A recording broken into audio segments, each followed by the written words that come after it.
Namaskar, hello, greetings, Sat Sri Akal, Vanakkam, and all sorts of greetings to our friends as we come towards the last week of December. I have the pleasure of company of Abhijit Iyer-Mitra. Abhijit, Namaskar and welcome to PGurus channel. Joy Makali, thank you for having me on as usual.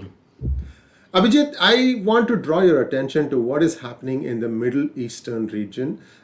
We've been seeing towards the end of the Trump presidency a lot of Middle Eastern countries normalizing their relations with Israel, such as United Arab Emirates, Bahrain, and then I'm also seeing many more companies come. Ultimately, I think there will be a KSA deal with Israel also, and that would perhaps mean that Iran and Turkey would be isolated along with Pakistan, perhaps, and you see this clear split in camps. Now, the word on the street is that the next president of the United States is going to be Joe Biden.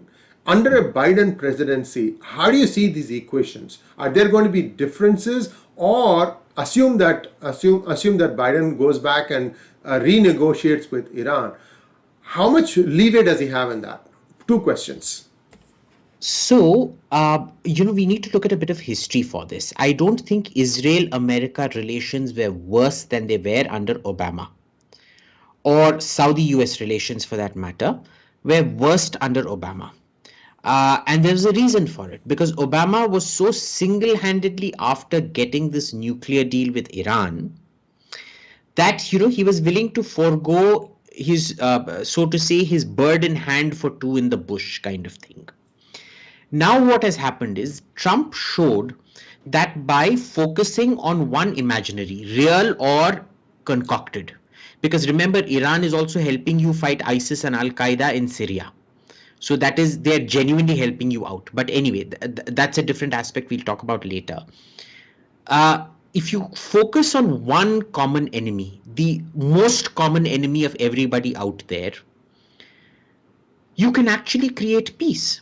Now, you remember there's that video of John Kerry saying that peace between the Arab world and Israel was impossible without a free Palestinian state. And Trump and Jared Kushner between them, they have basically shown that this was complete hogwash. It's this ossified thinking that you had. And white people have this problem. They think what is told to them in the privacy of a conference room or in the privacy of a bilateral meeting is gospel truth. Now, you and I know, living in India, and this may be quite racist to say, but there is a conversation that happens when there is a white man in the room, and then there is the real conversation that happens when the white man leaves the room. Because there is this belief, right or wrong, and I think in the case of John Kerry and Obama wasn't white, but he sort of, I consider him white. There is this belief that the dumb white man will believe whatever you want him to believe, in that sense. So what we've seen happening is that Trump has come and he has managed to create more peace deals between Israel and its Arab neighbors than the previous 6 presidents of America combined, starting from Jimmy Carter, going through Ronald Reagan, through George Bush Sr., through Bill Clinton, through George Bush Jr., through Obama, and that tells you a lot. And what did Trump do different? He refused to go on, bringing into government these think tank hacks who kind of control the narrative, that somehow they are experts, they know better, so on and so forth. In Syria, similarly, he managed to achieve something quite remarkable.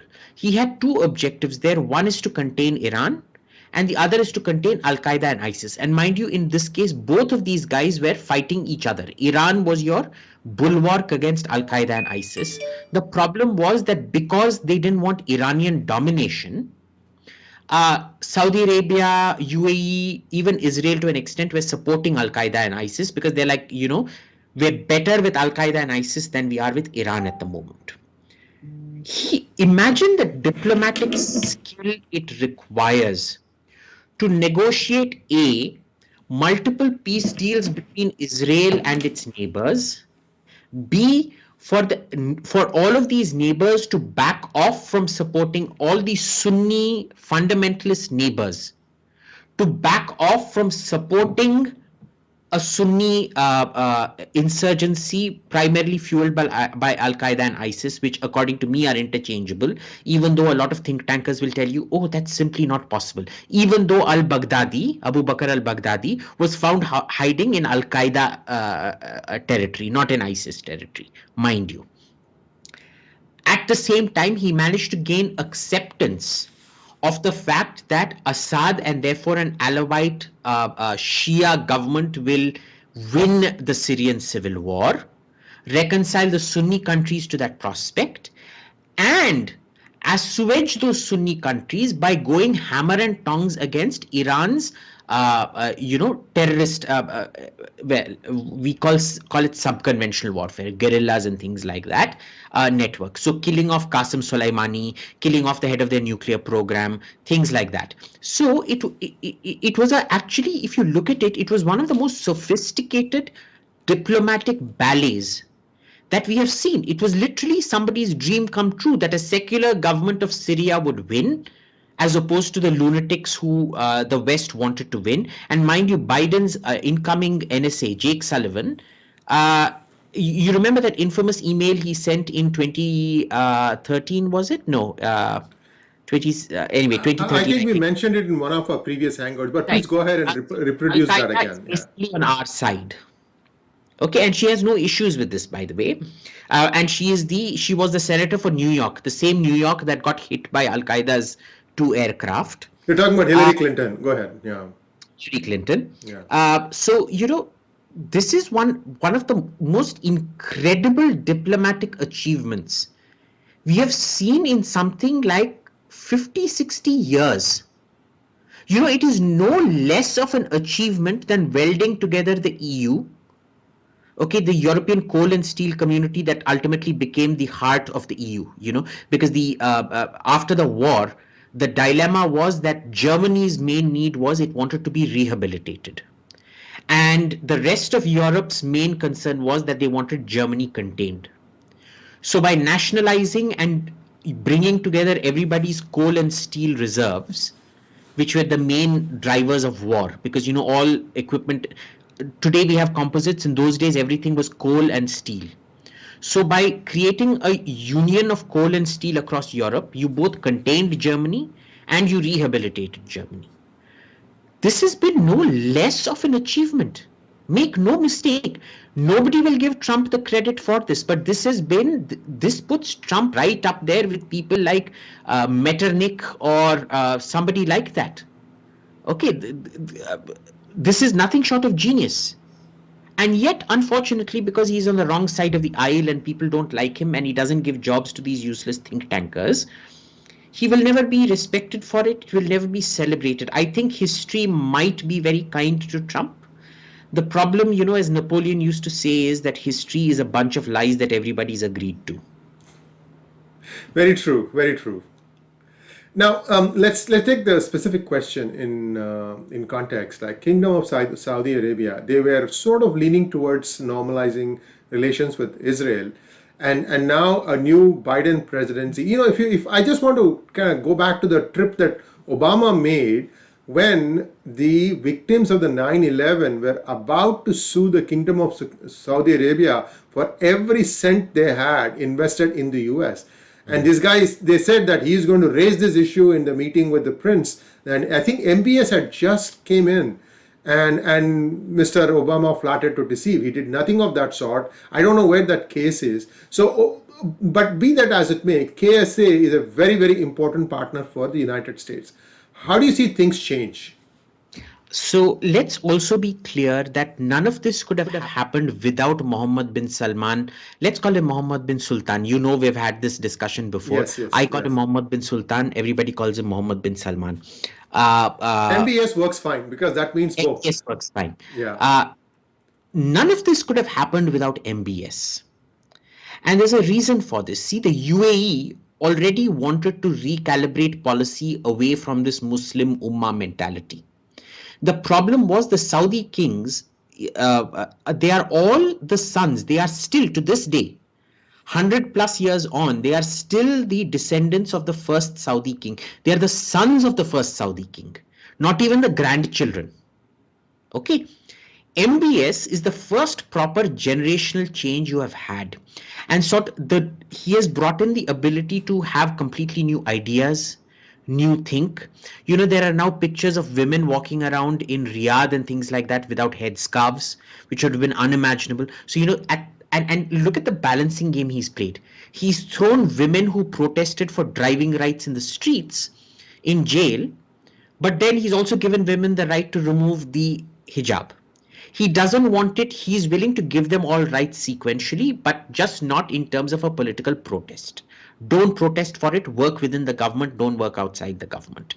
He has completely reversed Saudi policy 180 degrees with regards to Pakistan. Because Pakistan was always an empty promise. They said, sir, our nuclear weapons are yours, our army is yours. But then when Yemen happened, they refused to send any troops. When the Saudis bought their long intermediate range ballistic missiles from China, they refused to provide the nuclear warheads for them. When the Saudis thought, because King Faisal was killed by his own nephew for blasphemy, for introducing TV and for attacking, for introducing TV. What had happened was they brought in Pakistani guards to hire to protect the monarchy, and as well as to run their air force and things. Today, Saudi Arabia and the UAE have become more sophisticated societies. Pakistan has become a regressive society. So they've and the UAE today is making the life of these Pakistanis hell now. There are very credible reports now of continuing low-level harassment of Pakistanis. They basically want the Pakistanis out. Okay, so MBS has been very, very critical to this. Now, to get back to the question you asked, well, what is Biden going to do? Biden is now tied up in a lot of things. How does he make a peace with Iran without fracturing the Abraham Accords, number one? Second, how does he negotiate this? See, Saudi Arabia is very powerful in DC. Israel is very powerful in DC. UAE is very powerful in DC. If all these three buggers combine to scuttle him, mark my words, they will succeed.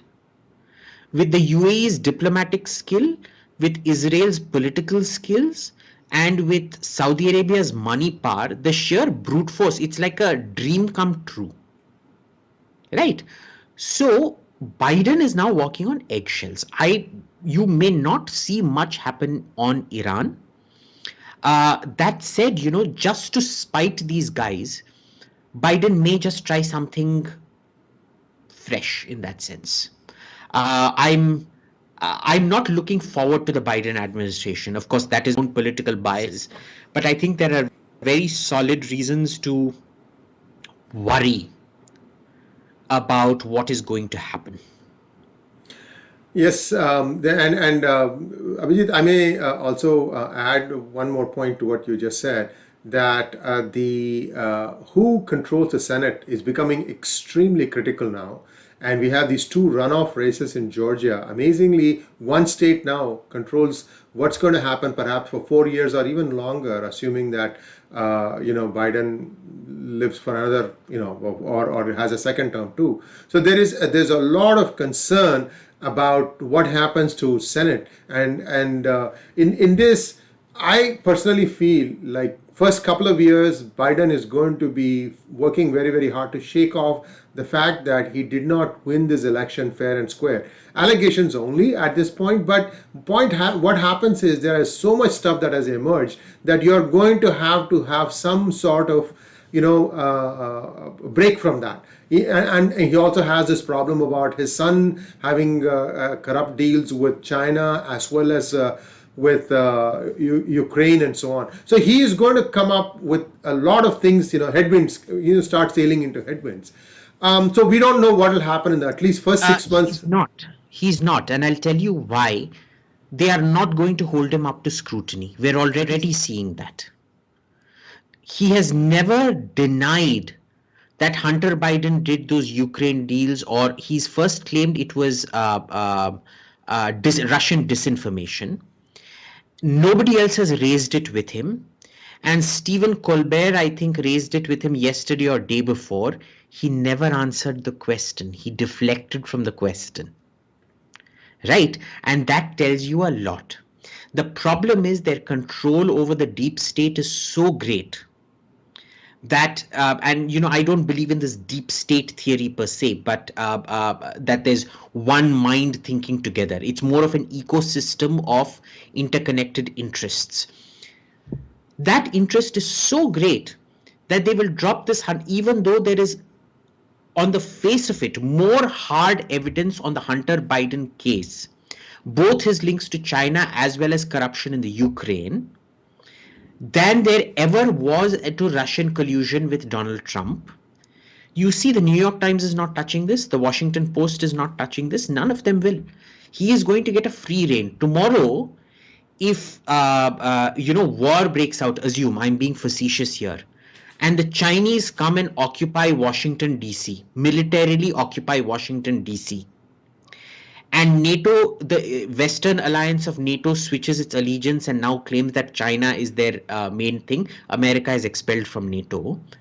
Washington Post, New York Times, Wall Street Journal, and all those shits, they will actually write an op-ed to say this was actually genius. What is happening with Biden in that sense?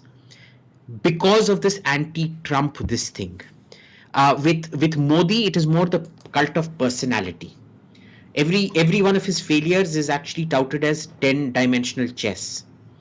They will actually tout all of Biden's cock-ups as 10-dimensional chess. There will be no scrutiny. This president will not be held up to scrutiny. They will all act as a propaganda arm for him. So what you're saying essentially is that many people are there to Teflon coat this presidency, and thereby nothing is going to touch him. Very very good point, and let's see how things play out. But the Trump administration believes that they have made enough one-dimensional changes in these relationships between Israel and its neighbors in the Middle East that it is going to be impossible for Biden to restore the Iran agreement the way it was before. What are your thoughts on that? See, that is if you had opposition from within the system to restoring the Iran agreement. I would agree that under normal circumstances, restoring the Iran agreement would have been almost impossible. This isn't normal. This is going to be one of those things that because Trump destroyed the Iran agreement, we need to destroy the legacy of the Abraham Accords, and therefore we need to rehabilitate Iran. Okay, and there is nothing anybody can do about that, because when America sets its mind to do something, it achieves it. For me, the key marker will be if they manage to link up Iran's missile program to the nuclear program, because remember, ballistic missiles are useless without nuclear warheads, right? At least long range ones. So if they don't manage to do that, they've sold out. And that won't be very surprising. I'm kind of hoping that between Israel, Saudi Arabia, and America, they do something to Iran that will make reconciliation impossible. The way Obama, expelled 85 Russian diplomats and things like that after Hillary had lost the election. But I don't think Trump will do that. I certainly hope Trump does it. I think they You should. mean Biden? You mean Biden? No, Trump should do it. Oh, In his oh, oh, last I see. Now, okay, okay, understand. Yeah, Trump right, should see to it that reconciliation with Iran becomes impossible. right. I understand where you're coming from. I'm sorry I got confused there. But as always, Abhijit, it's a pleasure to talk to you. These are interesting times. The amazing thing seems to be that China seems to have gotten away with this virus, and it's the shadow that it's still casting. We don't know how that is going to play out, but that we will talk with Abhijit on a different date. But Abhijit, it was my pleasure to talk to you about this. Here is a new perspective, viewers. This is what PGurus is all about. This is why we would like you to subscribe to our channel, refer us to your friend, your family. That way we can hit the 250,000 mark very quickly. And Abhijit, you have been a very key driver in helping us reach these marks. Thank you once again. And as always, a pleasure talking to you. Namaskar. Om Namah Shivaya.